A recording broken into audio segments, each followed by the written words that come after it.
오늘은 세상을 이기는 승리는 라는 말씀으로 두 번째 말씀 같이 전하도록 하겠습니다. 지난 시간에 이어서 세상을 이기는 승리가 무엇인지 같이 나누려고 하는데요. 이전 것을 먼저 이해하고 그 다음에 계속 나가야 될 것 같아요. 만약 우리가 참된 신앙을 소유한 자라면 자신의 영혼 상태를 점검하고 정말 자신이 하나님 앞에 바른지 그른지 않은지를 날마다 자기 자신을 살피는 습관이 필요합니다.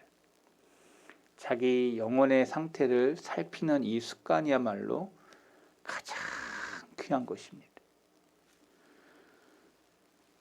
그래서 나는 정말 참 그리스도인인가? 나는 죽어 천국에 갈 수 있을 것인가? 나는 거듭난 사람인가? 하나님께로부터 난 사람이 내가 맞는가? 여러분 늘 내 자신을 점검해 보는 것입니다. 내가 이렇게 살다가 천국 갈 수 있느냐라고 질문하는 것입니다. 내가 정말 참 그리스도인이냐? 질문하는 것입니다. 이런 질문이 저와 여러분들에게 어떻게 들리느냐? 그냥 가식적으로 들리는 게 아니라 진짜 심각하게 내 영혼의 상태를 점검하려고 하는 질문으로 받는다면 그 사람은 변화가 일어나기 시작합니다. 말씀을 들어도 어떤 사람은 진실되게 받는 사람이 있고 정말 그러한가 하여 베레아 사람들 같이 경건하게 하나님의 사람으로 말씀을 받는 사람이 있고 말씀을 맨날 들어도 목사님 말씀하세요. 나는 잠깐 있다가 갈랍니다 하고 말씀을 진지하게 듣지 않는 사람들이 의외로 교회 생활 속에서 많이 사람들이 범하는 우입니다. 요한은 요한일서에서 그리스도인을 하나님께로 난 자라고 별명을 붙여주었습니다. 그리스도인을 뭐라고요? 하나님께로부터 난 자라고 별명을 붙여주었어요. 그래서 하나님께로 났다라는 게 얼마나 많은 내용이 있는지 지난 시간 세 가지로 이야기를 했습니다. 첫 번째, 하나님께로부터 난다라는 것은 같이 읽어볼까요? 마음이 내적인 변화를 겪는 대상이 된다는 말이다. 여기 마음의 내적인 변화가 일어나요. 하나님께로부터 난 사람들은 마음이 변한 사람이에요. 한마디로 얘기하면 마음이 변한 사람. 한번 따라하겠습니다. 마음이 변한 사람. 마음이 새롭게 된 거예요. 마음이 거듭나게 된 거예요. 마음이 이전에 가졌던 마음이 아닌 거예요. 세상을 따라가던 마음이 아닌 거예요. 하나님을 사랑하는 마음으로 바뀐 거예요. 예수님의 마음을 내 마음에 이식시킨 것 같아요. 바뀐 거예요. 그래서 하나님께로부터 난 사람들은 마음의 변화가 일어나는 사람, 그러한 사람을 하나님께로부터 났다고 요한 1서에 기록하고 있는 거예요. 그러니까 요한은 마음이 변해된다라는 얘기를 얼마나 많이 하고 있는지 몰라요. 마음의 변화가 일어나. 두 번째, 하나님께로부터 났다라는 것은 같이 읽어요. 주 예수 그리스도께서 그의 사랑하는 모든 백성에게 특별히 선물로 주신 한 가지의 변화를 말한다. 특별한 선물을 저와 여러분이 받았어요. 저와 여러분이 예수 그리스도를 선물로 받은 사람들이에요. 저와 여러분이 특별한 그 하나님의 사랑을 받은 사람들이에요. 세상 사람들이 그렇게 많지만 60억 가운데 특별하게 하나님의 예수 그리스도를 인격적으로 만난 사람, 저와 여러분들이 그런 특별한 관계예요. 스페셜이라는 게 그냥 있는 게 아니잖아요. 요리사가 될 때 자기가 제일 잘하는 거를 스페셜이라고 해요. 이거를 조금 더 수준 있게 얘기하면 전문가라고 얘기해요. 프로페셔널이라고 해요. 전문가. 이 사람만이 할 수 있는 전문. 저거 여러분들도 다 전문 직종이 있는 거예요. 그 사람에 있어서 그 사람만이 할 수 있는. 그래서 우리 프로페셔널이라고 그래요. 전문가. 우리 사택에 우리 집사람이 콘서트가 이제 너무 오래돼가지고 그 밥통에 있는 그 전기 플러그를 딱 집어넣는데 팍 했어요. 푹 하고 터졌어요. 그 광경을 봤던 우리 집사람은 너무 무서워가지고 여보 빨리 업자 부르세요 그러시더라고요. 그래서 제가 뭐라 그랬을 것 같습니까? 야 전문가 내가 여기 있는데 왜 다른 사람을 부르냐? 난 그거 잘할 수 있다. 그래서 플러그 가서 3,000원 주고 가서 제가 두꺼비집 다 내리고 제가 꽂았습니다. 전문가 부르면 10만 원이에요. 그냥 와서 이거 한번 해주는데 뭐 5만 원, 10만 원 부르는 대로 줘야 돼요. 내가 할 수 있다. 우리 아들이 전문가다. 우리 아들이 그것만 3년 이상 그 학교에서 공부했다. 전문가가 다 있는데 왜 그거를 사람을 부르냐. 그리고는 탁 갖다 했습니다. 이렇게 얘기하니까 제가 잘난 거 이렇게 드러낸다 이렇게 얘기하는 게 아니라 사람에게 할 수 있는 그것이 자기에게 전문 직종이 될 때 전문가라고 얘기하는 것입니다. 내가 자신 있다고 해서 그런 게 아니잖아요. 그래서 사람들에게 그 사람만이 할 수 있는 직종에 대해서 면허를 주는 것입니다. 운전면허 그냥 주는 거 아니지 않습니까? 시험을 쳐서 합격을 해야 돼요. 여러분 우리의 신앙도 마찬가지예요. 하나님께서 그냥 막 주는 것처럼 보이십니까? 구원에 대한 여정을 그냥 막 주는 것처럼 생각하십니까? 하나님의 특별한 은혜가 있고 하나님의 특별한 선물을 받은 사람들이기 때문에 하나님이 그 사람을 위해서 십자가에서 죽으시고 그 사람을 위해서 자기의 모든 피를 씻으시고 그 사람만을 위해서 사랑한다고 말씀하셨던 예수님의 그 사랑의 흔적의 책을 저와 여러분들은 성경책을 읽으면서 예수님을 만난 사람들인 거예요. 자, 옆에 사람은 권면하겠습니다. 당신은 예수님 만났습니까? 우리가 어떻게 만나? 2000년 전에 그 사람을. 여러분 그거 아세요? 책이 사람을 변화시킵니다. 책 속에서 그분을 만나는 겁니다. 여러분 그래서 저와 여러분들이 못 배운 사람이다 저거 한 사람이다 난 그렇게 생각하지 않아요. 저는 우리 할머니 무학인데 성경을 그렇게 사랑하셨어요. 성경을. 그러니까 누구보다 지혜롭더라고. 성경을 많이 읽은 사람 누구보다 지혜롭더라고. 저보다 훨씬 더 그런 저거에 대해서는 그래서 느낀 게 있어요. 학문이 그렇게 탁월하고 해도 하나님이 주시는 지혜를 따라갈 수 없다. 여러분요 오늘 저와 여러분들이 하나님 앞에 특별한 하나님의 선물을 받았어요. 저와 여러분이 주님을 만났다, 주님을 통해서 변화된 사람들이다 라면 특별한 표식이 이제 있을 겁니다. 이제 세 번째로 지난 시간에 나눴던 하나님께로 난다라는 것은 매우 신비한 변화다. 신비한 변화. 여러분 신비라는 게 뭡니까? 불가사의한 일이 우리의 삶 가운데 변화가 일어나요. 저 사람 절대 예수님 믿을 것 같지 않았다 했던 사람들이 변화되어 새 사람 되는 것을 우리는 보게 됩니다. 우리 한국 역사의 기독교 역사 중에서 깡패가 변화돼가지고 목사 된 사람들이 많아요. 그의 말씨가 바뀌고 그의 생활의 패턴이 바뀌고 그의 모든 것들이 변화해.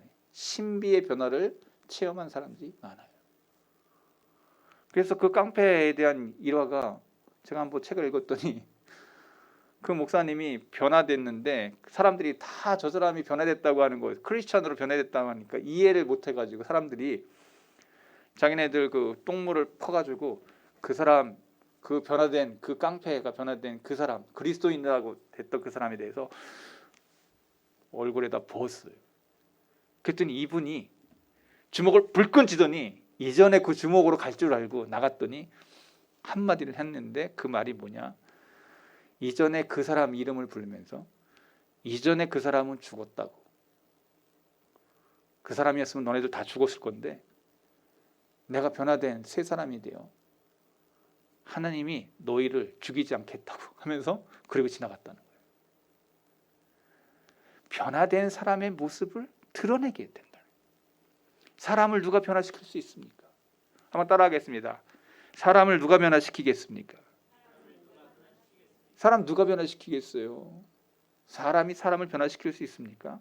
없습니다. 오직 하나님만이 하나님께서 변화의 역사를 이루게 하시는 것입니다. 예수님을 믿는 사람들마다 변화의 역사가 일어나요.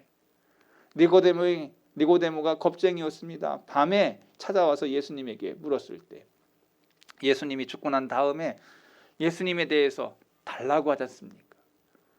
아리마대 요셉이 숨기지 않고 자기의 그 무덤을 내어주지 않습니까? 내가 그분을 믿는다라고 할 때는 분명한 증거가 드러나는 거예요. 여러분 예수님 믿는다라고 한다면 저와 여러분 안에 분명한 변화의 역사가, 신비의 변화의 역사가 일어난 사람이라는 거예요. 한번 따라하겠습니다. 당신은 변화된 사람입니다. 정말 그렇습니까? 이전의 내 생각과 지금의 생각이 변화되어 내가 바라보는 눈의 시각과 내 마음의 상태가 다른가 점검하셔야 됩니다. 네 번째로 오늘 저와 여러분이 같이 나눌 말씀 같이 읽을까요? 그러나 하나님께로부터 난다라는 것은 언제나 볼 수 있고 또 느낄 수 있는 변화다. 언제나 볼 수 있고 또 느낄 수 있는 변화다. 자, 이거는 말로 되는 게 아니고 옆에 사람 얼굴을 딱 보면서 해야 되는데 그 사람의 변화의 대상이 된 사람은 언제나 자기 자신의 느낌을 이해하리라는 의미가 아니에요. 오히려 때로는 그러한 느낌들로 인해서 근심, 갈등, 내적인 싸움을 겪기도 해요. 내가 변화됐는지 안 됐는지, 내가 지금 천국으로 가는 게 맞는지 안 맞는지. 하나님께로 난 사람들이 즉시 확고한 그리스도인 그리고 그 생활과 행동에서 연약함이 없고 흠이 없는 완벽한 그러한 것을 찾아볼 수 있는가? 그런 그리스도인의 의미가 아니에요.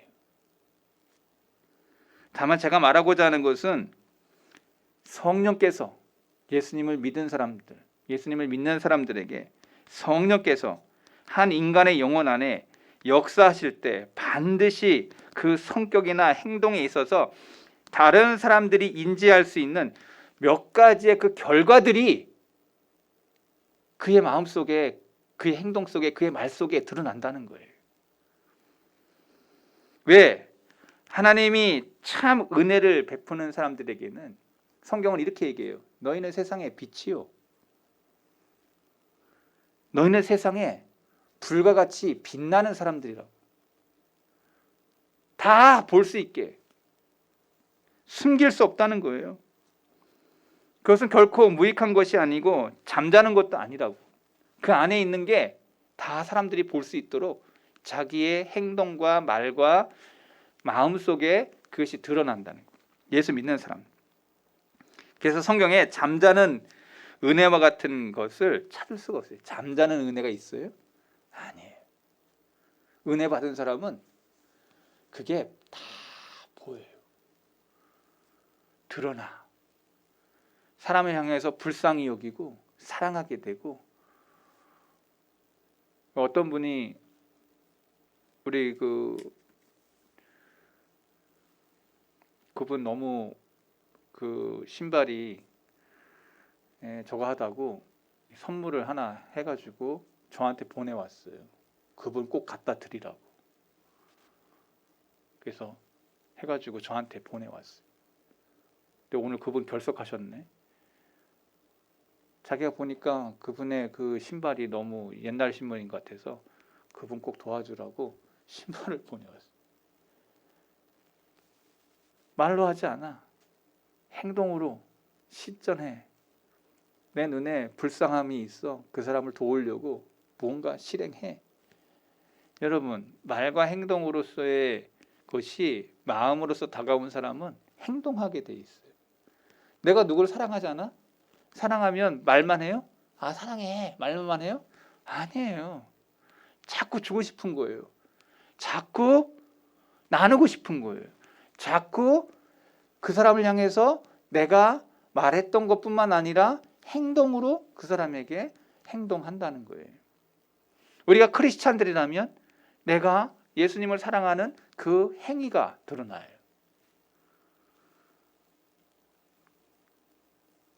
그래서 어떠한 것을 하나님이 기뻐하시는가?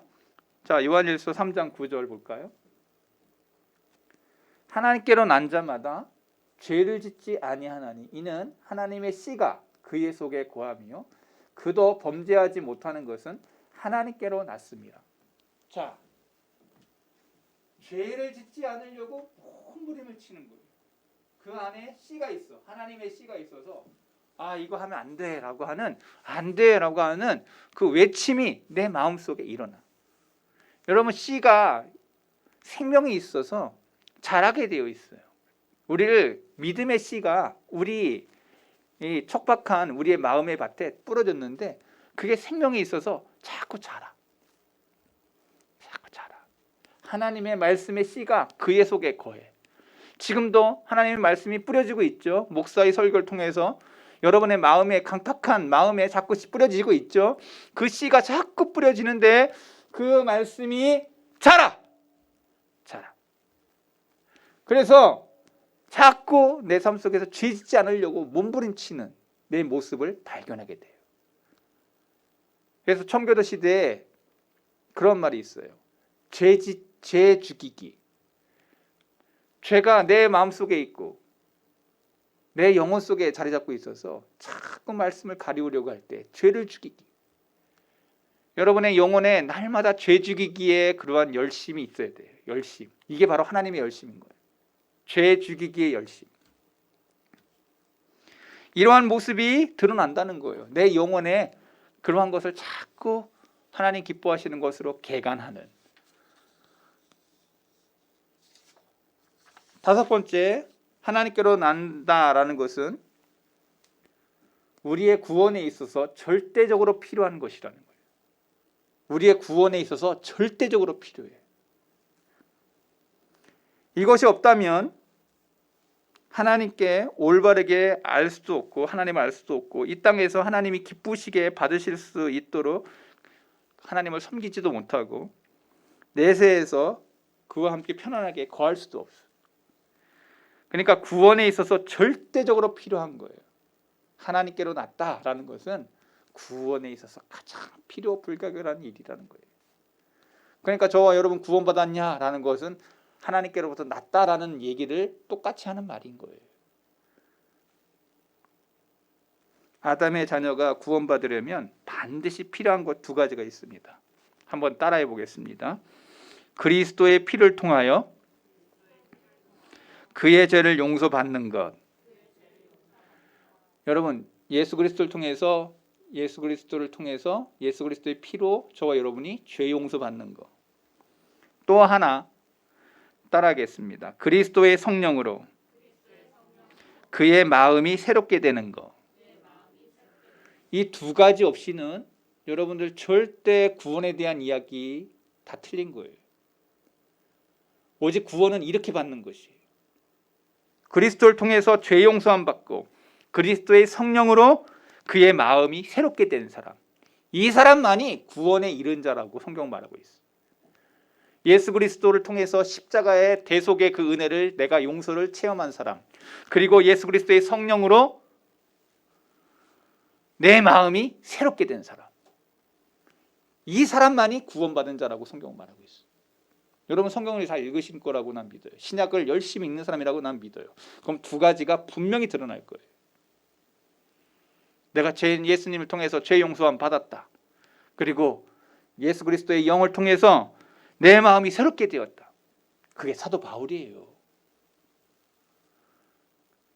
다메토상에서 사도 바울이 그 뭉치를 가지고 예수 믿는 사람들을 핍박하려 할 때 예수님께서 현현하셔서 바울을 향해서 외쳤던 말이 뭐예요? 네 뭐하냐? 그가 눈이 멀어가지고 가서 아나니아를 통해 가지고 눈이 열릴 전까지 어떤 일이 벌어졌습니까? 그는 회개했습니다. 자기가 지금까지 외쳤던 그것이 잘못되었다는 것을 알고는 눈물로 회개하면서 기다리고 있는데, 여러분 근데 중요한 게 하나가 있어요. 용서가 없다면 우리에게 하늘나라에 들어갈 자격이 없고, 새로운 마음이 없다면 하나님 나라를 즐길 수가 없다. 이 두 가지는 결코 분리되지 않는다. 그러니까 이게 되게 중요한 얘기예요. 하나님의 용서를 체험한 사람은 성령이 그의 마음에 자정하기 때문에, 계시기 때문에 마음의 변화가 안 일어날 수가 없는 거예요. 하나님의 은혜를 체험한 사람은 눈물로 주님을 맞은 사람이기 때문에 죄의 그것을 회개하면서 성령의 강탈을 입었기 때문에 마음의 변화가 일어나. 그래요. 마음의 변화가 일어난 사람은 그 언어의 변화가 일어나. 그래서 그분의 말씨를 보면은 그분이 진짜 크리스찬인지 아닌지 금방 알 수 있어요.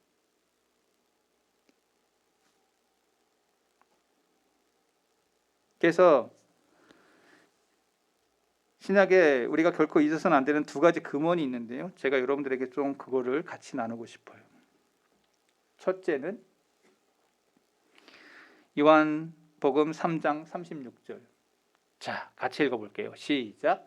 아들을 믿는 자에게는 영생이 있고 아들에게 순종하지 아니하는 자는 영생을 보지 못하고 도리어 하나님의 진노가 그 위에 머물러 있느니라. 아들에게 순종하지 아니하는 자는 영생을 보지 못하고 도리어 하나님의 진노가 그 위에 있다. 여러분 이 말씀을 꼭 기억하셔야 돼요. 우리가 아들을 믿는다라고 하면은 그 사람에게는 영생이 있고, 아들에게 순종하지 아니하는 자는 영생을 보지 못하고 하나님의 진노가 그 위에 있다. 로마서 8장 9절 하나 더 볼게요. 같이 읽어요. 만일 너희 속에 하나님의 영이 거하시면 너희가 육신에 있지 아니하고 영에 있나니 누구든지 그리스도의 영이 없으면 그리스도의 사람이 아니라. 자, 성경에 사도 바울이 뭐라고 표현하냐면은 사람을 이야기할 때 두 가지의 사람이 있다고 얘기하는 거예요. 너희가 육신에 있지 아니하고, 육신의 사람이 있어. 육신의 사람.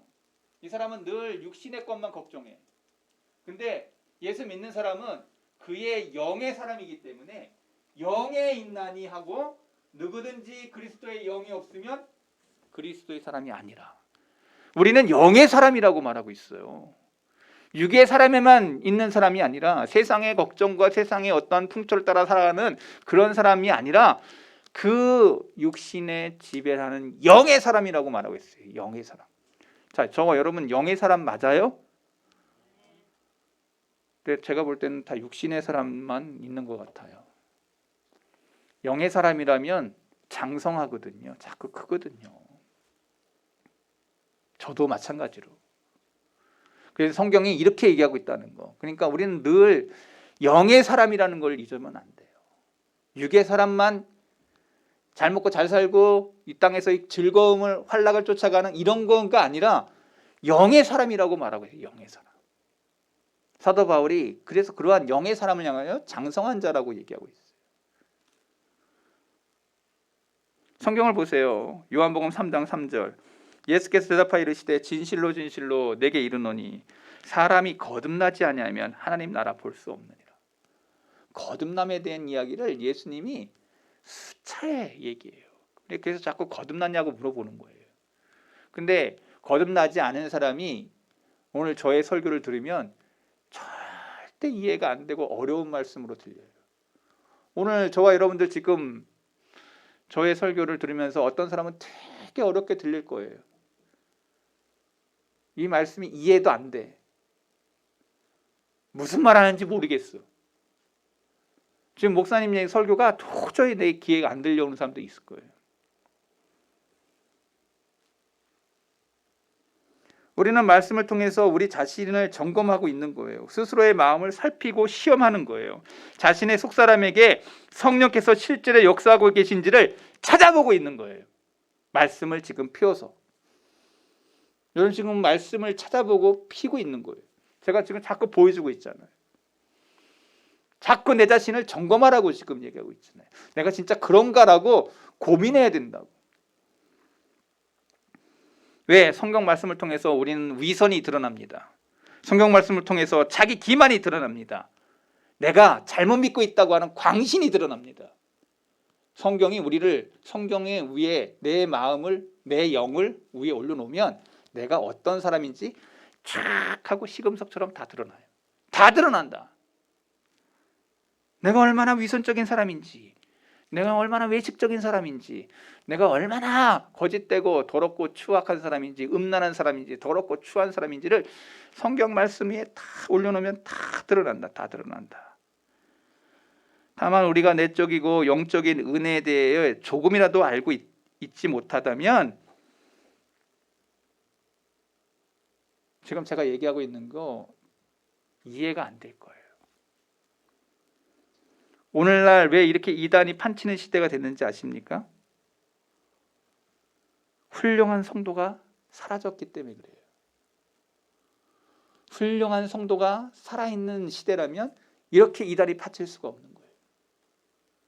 점점 이 땅에 빛과 소금의 역할, 마음이 변화된 사람, 새롭게 된 사람들이 사라지고 있고 껍데기들만 남아있는 거예요. 크리스찬이라고 말만 있지 그 안에는 세속의 육적인 사람만 있는 거예요. 교회 안에 그러한 사람들이 장로가 되고 목사가 되고 권사가 되고 영적인 사람이 아닌 육적인 사람들이 교회를 운영하는 거예요. 이제는 세속화가 돼서 교회도 크면 능력 있고 위력이 있으며 세속화의 종로 속에서 작은 교회의 위력은 사라지고 있는 시대에 살고 있어요. 박리담에 많이 팔면 거기는 뭐가 있는 것처럼, 여러분 그러한 시대에 저와 여러분이 지금 살고 있습니다. 진리와 비진리에 대한 이야기를 얘기할 때도 저기 뭐가 있는가 봐. 그러면 성경을 이야기하면 다 틀린 거예요. 빌라델피아 교회, 서모나 교회는 가장 조그만 교회였거든. 에베소 교회 엄청나게 큰 교회였어요. 근데 엄청나게 큰 교회인데 주님이 가장 많이 책망해. 그럼 그거 어떻게 얘기할 거야? 성경이 이야기하고 있는 진리에 대해 세상과 너무나도 역방향의 것이 교회 안에 교차되고 있는 현실. 그렇다고 적은 교회가 다 그러면 저거 하냐? 그게 아니에요. 지금 성경을 너무 이상하게 보는 사람들이 많아요. 제가 뭘 얘기하는지를 아셔야 돼요. 영적으로 인물들이 일어나야 됩니다. 영적으로 큰 사람들이 세워져야 됩니다. 영적으로 눈이 열린 사람들이 교회를 세워야 됩니다. 이 땅에 이단들이 판치는 것은 바로 훌륭한 성도가 사라졌기 때문인 거예요. 영적인 거장들이 사라진 것입니다. 요한이 하나님께로부터 난 사람들에게 있다고 한 특별한 표시에 대해서 제가 이제 조금 시간 남았으니까 더 증거하고 말씀을 마칠 겁니다. 요한은 하나님께로 난 자마다 세상을 이긴다고 말하고 있는데, 중생은 유일한 것이며 중생으로 우리는 확실한 증거는 바로 빅토리, 승리라고 얘기하고 있습니다. 중생의 맨 마지막은 승리예요. 한번 따라하겠습니다. 중생은 승리다. 중생한 사람은 승리하게 돼 있다는 얘기예요. 내가 예수 그리스도로 거듭난 사람은 뭐 한다고요? 승리한다. 뭐로부터의 승리냐? 세 가지로부터의 승리예요. 한번 따라하겠습니다. 세상을 이긴다. 육체를 이긴다. 사탄을 이긴다. 이 세 가지의 싸움이 우리에게 시작돼요. 내가 예수님을 믿고 거듭나잖아요. 세 가지로부터의 싸움이 시작되는 거예요. 세 가지로부터의 싸움. 그것을 우리는 인간이 대면하는 세 가지의 영적인 원수라고 성경은 말하고 있어요. 원수가 있어요. 원수. 우리의 원수가 누구냐? 여러분, 제가 TV 보다가 깜짝 놀란 게 있어요. 우리의 주적이 누구냐? 정치판에서 이렇게 누가 이렇게 질문하는 걸 내가 봤는데, 뭐 대통령이 되고 뭐 하고 할 때 물었더니 머뭇거려. 저는 그 사람 대통령 되면 안 된다고 생각했어요. 주적을 이해를 못해. 영적으로도 우리의 주적이 누구냐? 성경이 얘기하고 있어요. 첫 번째, 성경은 세상이 우리의 주적이다. 또 하나, 육체가 우리의 주적이다. 세 번째, 사탄이 우리의 주적이다. 우리가 잘 아는 것처럼 적을 알고 나를 알지 못하면은 100번 싸워도 지는 거예요. 성경을 통해서 우리에게 너희들의 주적이 누군지를 가르쳐주고 있어요. 내가 예수님을 믿고 구원해보고 거듭난 사람에게 승리하게 된다는데, 그 승리하는 것의 세 가지의 것에 대한 승리를 얘기하고 있어요, 성경이. 오늘 너무 중요한 얘기를 제가 지금 하고 있는 거예요. 내가 주님 앞에 하나님으로부터 난 사람이다 라고 하는 이 중생을 체험한 사람은 세 가지를 이긴다고 요한이 얘기하고 있다는 거예요. 분명해요. 진리는 모호성이 없어요. 진리는 명확해요. 확실해요. 분명해요. 성경의 진리 앞에 저는 깜짝 놀란 것이에요. 모호하지 않아. 철학적인 그런 책들 막 읽다가 이게 이 얘기야, 저게 저 얘기야, 헷갈리지 않아. 정확해요. 이 세 가지가 어느 것이 우리의 영혼에 가장 큰 해를 끼치냐? 사람마다 달라요. 어떤 사람은 세상일 거고, 어떤 사람은 육체일 거고, 어떤 사람은 사단이. 그 세 가지는 사람마다 다르다. 오늘 첫 번째, 세상을 이야기하겠습니다. 첫째로, 세상은 오늘날 봐서 다른 어느 때보다 그리스도의 교회에 대해서 위험스러운 존재로 드러나고 있습니다. 이번 코로나를 통해서 정부가 교회를 얼마나 탄압하는지를 여러분의 공권력을 통해서 교회가 얼마나 무너질 수 있다는 것을 보여줬습니다. 예배드리지 못하게 방역한다는 그것으로 예배드리지 못하게 500명 미만, 100명 미만, 50명 미만, 30명 미만으로 수를 줄이고 어떻게 하든지 예배를 파하는, 국가가 세상이다 이렇게 얘기하지 말고 제가 지금 이야기하는 걸 잘 들으셔야 됩니다. 각 시대마다 그 시대에 특이한 전염병이 있었습니다. 오늘 우리가 살고 있는 시대에는 바로 코로나가 지배하고 있습니다. 또 하나의 질병을 이야기하면 세속화라고 하는 질병이 이 시대를 지금 저와 여러분들을 이끌고 있습니다. 세상의 좋은 것들과 좋은 평판을 얻고자 하는 욕심, 세상의 적대와 비난을 두려워하는 마음. 그래서 성경은 이렇게 얘기해요. 가룟 유다가 왜 예수님을 떠났어? 세상 속의 데마가 왜 세상을 좋아해서 바울을 떠났어? 세상을 좋아했다고 말하면서 떠났어. 성경의 그 두 인물들이 처음에 얼마나 헌신을 했어. 얼마나 자기 것 다 버리면서 그렇게 따랐음에도 불구하고 가룟 유다가 떠나고 데마가 떠나는 그것을 성경은 이야기하고 있어요. 세상을 쫓아하고 좋아하고 다시 탐하는. 이것은 1세기 때뿐만 아니라 오늘날에도 강력하게 영향을 끼치고 있다는 것입니다. 세속화. 교회가 타락해서 세상화됐단 말이에요. 요즘 우리나라 얼마나 부가 넘칩니까? 요새 굶는 사람 없잖아요. 있긴 있어. 또 끼니를 걱정해야 될 사람들이 있어.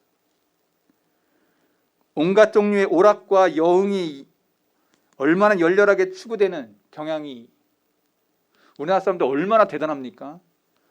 이번에 16강 갔다고 하니까 영하 뭐 4, 5도 막 이런데도 광화문에 그렇게 사람들이 많이 모였대잖아.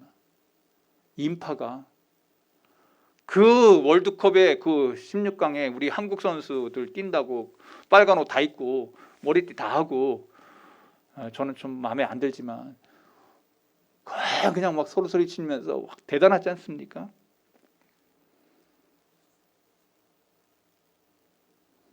이 세상에 점점 오락에 취하고 여흥에 취하고, 그래서 성경은 이렇게 얘기하죠.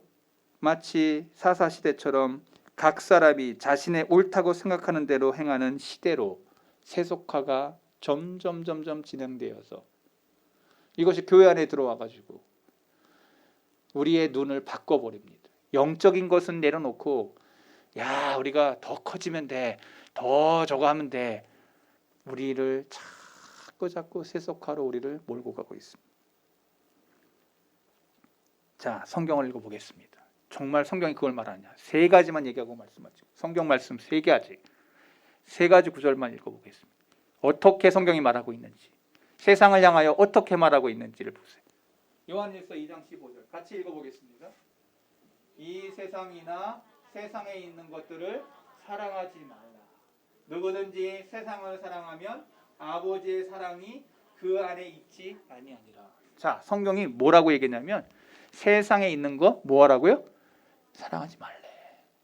롯의 아내처럼 후에 막급의 일이 벌어진대. 세상의 거 사랑하지 말래. 로마서 12장 2절 사도 바울이 뭐라고 얘기했는지, 세상을 향하여 뭐라고 얘기했는지 잘 들어보세요. 너희는 이 세대를 본받지 말고 오직 마음을 새롭게 함으로 변화를 받아 하나님의 선하시고 기뻐하시고 온전하신 뜻이 무엇인지 뭐라고? 분별하라고 얘기하고 있어요. 여러분, 분별해야 돼. 지금 제가 분별 설교 참 많이 했던 것 같아요. 여러분, 분별하라고. 마지막 성경 또 뭐라고 얘기해? 세상을 향해서 시작. 간음하는 여인들아, 세상과 벗된 것이 하나님과 원수됨을 알지 못하느냐? 그런즉 누구든지 세상과 벗이 되고자 하는 자는 스스로 하나님과 원수가 되는 것이다. 스스로 하나님과 원수가 되는 것. 우리가 세상을 따라가지 말아야 될 이유를 성경은 이렇게 명확하게 얘기하고 있어요. 이 말씀은 아직 폐기된 것이 아니에요. 이 말씀은 살아있고 운동력이 있어서 이 말씀대로 산 자만이 영적인 군사라고 얘기하고 있고, 이렇게 사는 사람만이 하나님께로 난 사람이라고 말하고 있는 거예요. 오늘 이 말씀이 어느 누구에게는 되게 어렵게 들릴 겁니다. 그런데 구원을 이해하고 중생을 체험한 사람은 오늘 저의 말씀을 명확하게 들을 거예요. 아, 그렇구나. 성경에 그렇게 써 있구나. 성경 말씀 위에 내가 서야 되겠구나. 이런 마음이 여러분의 마음 가운데 막 정립이 되고 세워진다면 여러분은 장성한 자로 나아가고 있는 자일 것입니다. 제 얘기는 어떤 사람에게는 너무너무 어려운 얘기일 것입니다. 그러나 어떤 사람에게는 너무 쉬운 말씀이 될 수 있을 것입니다.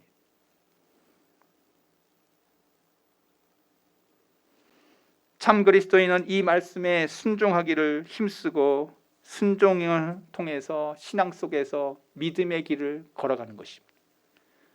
남들이 볼 때는 어리석다고 얘기할 것입니다. 남들이 볼 때에는 참 저렇게 무지해하면서 세상 사람들의 눈에는 조롱거리의 대상이 될 것입니다. 그러나 성경은 그것을 믿음이라고 얘기하고 있고, 그것을 사람들은 신앙이라고 얘기하고 있는 것입니다. 저와 여러분들 예수님을 믿으면 광신자가 될 수밖에 없어요. 제가 얘기하는 광신자는 이런 겁니다. 그냥 광적으로 따라가는 그런 게 아니라, 광화문에 누구 이렇게, 저는 좀 기독교인이라고 막 얘기하고 막 이러는데 난 좀 이상해요. 솔직히 얘기하면 그건 광적인데 성경적인 광적인 게 아니에요.